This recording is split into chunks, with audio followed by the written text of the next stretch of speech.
Tepangkeun wasta abdi Muhammad Bintang ti kelas IPS hiji. Sireum jeung Japati. Aya sireum rek nginum di sisi walungan keur ngarayap ka handap manehna ti Soledad pluk ragrag kana cai.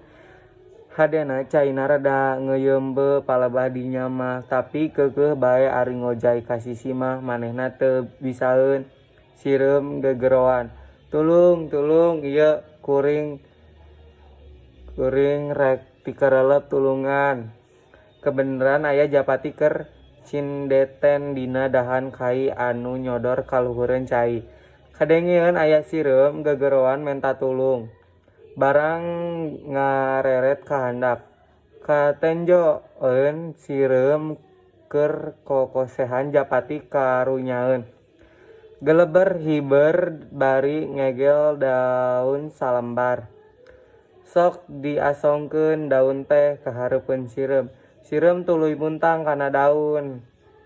Daun ku Japati dibawa ka darat, sok digolerkeun kana taneuh. Sireum pohara nganuhunkeun ka Japati anu geus ngalepaskeun manehna dina bahaya. Dina hiji mangsa Japati teh cindeteun deui dina dahan kai anu nyodor ka walungan tea.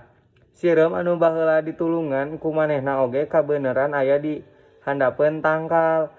Harita ti kajauhan aya paninggaran nyamperkeun leumpeng kekeuyeuteupan.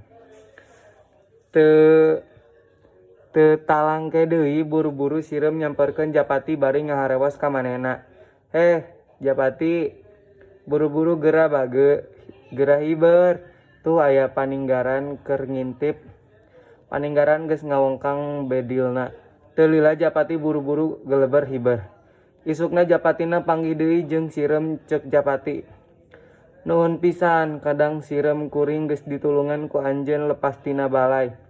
Jawab sireum, "Ari eta mah kapanan kawajiban sarerea nulungan batur anu rek meunang cilaka eta wajib.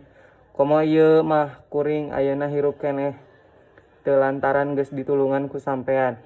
Tah kitu cenah lalakonan sireum jeung Japati anu akur jeung silih tulungan abdi gaduh sisindiran yeuh kieu geura. Itu lain langlayangan manuk heulang puputeran hirup teh henteu sorangan kudu daek saling tulungan.